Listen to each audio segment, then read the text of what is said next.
नमस्कार दोस्तों, मैं हूं सोनी मेहुल और आज आपके साथ मैं फिर हाजिर हुआ हूं एक नया कंटेंट लेकर।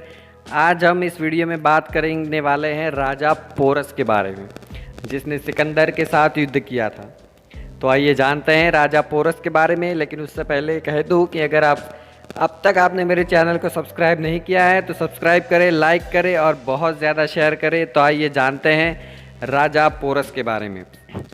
पोरस एक बहादुर राजा थे जिन्हें पुरु पर्वतक या पुरुवास नाम से भी जाना जाता है। वे सिकंदर महान से युद्ध में लोहा लेने के कारण आज भी याद किए जाते हैं। राजा पोरस का राज्यकाल 340 से लेकर 315 ईस्वी सन पूर्व माना जाता है। पोरस का साम्राज्य पंजाब में झेलम नदी से लेकर चेनाब नदी तक फैला हुआ था। यह दोनों नदी वर्तमान समय में पाकिस्तान देश का हिस्सा है। रण कौशल और नेतृत्व कुशल ये राजा महावीर योद्धा अवश्य था, परंतु कई इतिहासकार उन्हें एक देशभक्त नहीं भी मानते हैं। इस राजा के बारे में जो भी ठोस जानकारी है मैं आपको इस वीडियो में देने वाला हूं। क्योंकि पोरस को लेकर अधिक साक्ष्य मौजूद तो नहीं है, इसलिए उनकी वंशावली को लेकर स्पष्टता से नहीं कहा जा सकता है। कई भारतीय इतिहासकार मानते हैं कि वे महान योद्धा चंद्रवंशी राजा ययाति के बेटे पौरवा के वंश से थे। भागवत पुराण और महाभारत में ययाति का जिक्र जरूर आता है। पोरस का उत्तराधिकारी मलय केतु था, जो पोरस के भाई का पोता था। पोरस का जन्म पंजाब की पृष्ठभूमि में हुआ था और आजीवन वो उसी क्षेत्र में रहे थे। पोरस के पुत्र झेलम नदी के उत्तरीय क्षेत्र में सिकंदर की सेना की एक छोटी टुकड़ी से युद्ध करते हुए वीर गति को प्राप्त हुए थे। झेलम नदी के किनारे हुए हाइड स्पेस युद्ध में सिकंदर जीता था और पोरस इस बात पर मतभेद है कि कुछ हिस्टोरियंस तो दोनों के बीच संधि होने की बात कहते हैं। तो आइए जानते हैं पोरस और सिकंदर के युद्ध के बारे में। भारत देश पर यूनानी राजा सिकंदर का आक्रमण एक महत्वपूर्ण ऐतिहासिक घटना थी। राजगद्दी पर 13 वर्ष राज्य करने के बाद पोरस का सामना सिकंदर से युद्ध भूमि में हुआ। जैसा कि हम जानते हैं कि सिकंदर दुनिया जीत लेना चाहता था और इसी इरादे से भारत पर आक्रमण करने के लिए उसने सिंधु नदी पार करके तक्षशिला तक का सफर तय किया। तक्षशिला पर उस वक्त अम्बी राजा का शासन था।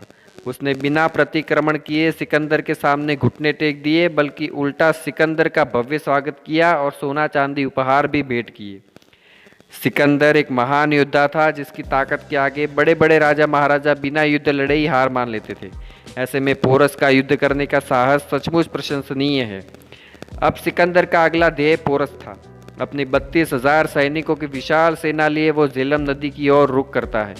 नदी की दूसरी ओर अब उसका सामना एक ऐसे महावीर से था जो हार का स्वाद ही नहीं जानता था और आत्मविश्वास से भरपूर था। युद्ध से पहले सिकंदर ने पोरस के पास ये संदेशा भिजवाया कि वह भी राजा अम्बी की तरह बिना युद्ध किए आत्मसमर्पण कर दे। पोरस ने एक ही झटके में इस पेशकश को ठुकरा दिया और उल्टा सिकंदर को खुली चुनौती दे दी और कहा कि अब हमारा सामना रणभूमि में होगा। और 326 ईसा पूर्व में लड़ा गया झेलम का ये युद्ध बहुत ही भीषण और विनाशकारी था।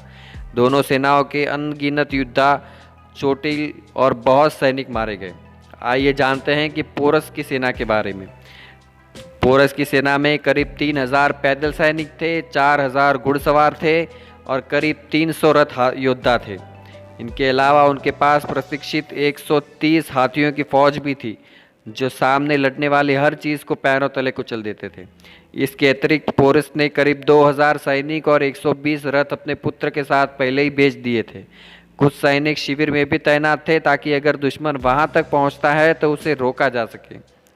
अब जानते हैं सिकंदर की सेना के बारे में। माना जाता है कि सिकंदर के शिविर में 1 लाख से भी अधिक लोग थे। सिकंदर की सेना बहुत बड़ी थी, लेकिन इस युद्ध के लिए उसने 35 से 40 हजार लड़ाकू मकदूनियाई सैनिक प्रयोग किए थे, जो घातक हथियारों से लैस थे। सिकंदर के घुड़सवारों की संख्या भी पोरस की अपेक्षा से कहीं अधिक थी। हालांकि इस युद्ध के लिए उसने करीब 5,000 घुड़सवार प्रयोग किए थे और सिकंदर की सेना में हाथी नहीं थे। कहा जाता सकता है कि सिकंदर की सेना पोरस के मुकाबले 3 से 5 गुना बड़ी थी। सिकंदर जानता था कि पोरस जैसे पराक्रमी राजा को हराना इतना आसान नहीं है, इसलिए उसने चालाकी से काम लिया और झेलम नदी के किनारे पर उसने अपनी सेना खड़ी कर दी और ऐसा दिखावा करने लगा मानो वे लोग नदी पार करने का रास्ता ढूंढ रहे हों। कई दिन इस तरह बीतने पर पोरस के पहरेदार कुछ कम चौकन्ने हो गए। इस बीच सिकंदर नदी की दिशा में करीब 17 मील ऊपर हजारों सैनिकों और घुड़सवारों के साथ नदी पार कर गया। पोरस की सेना अभी भी ये मान रही थी कि सिकंदर नदी पार करने का रास्ता ढूंढ रहा है, जबकि सिकंदर दूसरी ओर से खुद उसने समीप पहुंच गया था। अचानक हुए हमले से पोरस की सेना घबरा गई, फिर भी उन्होंने कड़ा मुकाबला किया। बारिश के कारण पोरस के रथ मिट्टी वाली जमीन पर सहजता से आगे नहीं बढ़ पा रहे थे और कीचड़ में घसे जा रहे थे। लेकिन पोरस की सेना में शामिल हाथियों ने सिकंदर की सेना के पसीने छुड़ा दिए और पोरस की सेना को संभलने का मौका दिया। इस बीच नदी के उस पार इंतजार करने का नाटक करे सिकंदर के कमांडरों ने भी नदी पार कर हमला बोल दिया। पोरस युद्ध के दौरान एक विशालकाय हाथी पर सवार हो सेना का संचालन कर रहा था और बहादुरी से अंत तक लड़ता रहा और सिकंदर की सेना के छक्के छोड़ा दिए। सिकंदर भी पोरस की बहादुरी देखकर दंग था। इससे पहले किसी राजा ने उसे कड़ा मुकाबला नहीं दिया था। पर इस युद्ध के दौरान पोरस के दाएं कंधे पर चोट लग जाती है और वो रण क्षेत्र छोड़कर चले जाते हैं। चूँकि इतिहास हमेशा विजेता लिखता है, इसलिए यूनानी इतिहासकार ने इस युद्ध में सिकंदर की जीत को बढ़ा चढ़ाकर बताया है। एरियन के अनुसार इस युद्ध में पोरस के करीब 20,000 सैनिक और 3,000 घुड़सवार मारे गए, जबकि सिकंदर की सेना के 500 से भी कम सैनिक और धनुर्धर और अश्वारोही मारे गए थे।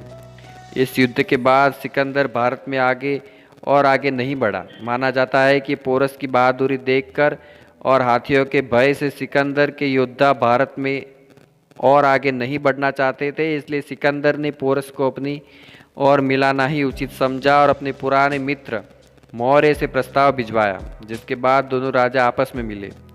जब युद्ध जीतने के बाद सिकंदर पोरस से मिला तो सिकंदर ने पोरस से पूछा कि तुम्हारे साथ कैसा व्यवहार किया जाए। इसके उत्तर में पोरस ने कहा कि जैसा एक राजा दूसरे राजा के साथ करता है। इन शब्दों को सुनने के बाद सिकंदर बहुत खुश हुआ और उसने फैसला लिया कि वो पोरस को उसका राज्य लौटा देगा, बल्कि सिकंदर ने उसका राज्य और भी बढ़ाकर दे दिया। कई भारतीय इतिहासकार लिखते हैं कि सिकंदर की जंग में बुरी तरह हार हुई, इसी कारण उसे वापस लौटना पड़ा। परंतु इस बात पर कई जानकार बताते हैं कि अगर पोरस युद्ध जीत गया था तो सिकंदर व्यास नदी तक जा ही नहीं सकता था। ये विस्तार पोरस के राज्य से कई गुना अंदर की ओर है। ऐसा माना जाता है कि दोनों योद्धा में संधि हुई थी, जिसके अनुसार पोरस को सिकंदर के साथी और सहायक की तरह काम करना था और इसके उपलक्ष्य में सिकंदर व्यास नदी तक जीते हुए सारे राज्य पोरस को सौंप देने वाला था।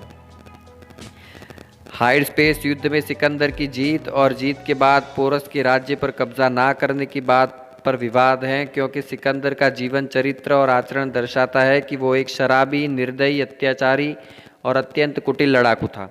सत्ता हासिल करने के लिए उसने तो अपने ही पिता और भाई का कत्ल करवा दिया था, तो वह एक दुश्मन राजा के लिए इस तरह की दरियादिली कैसे दिखा सकता था।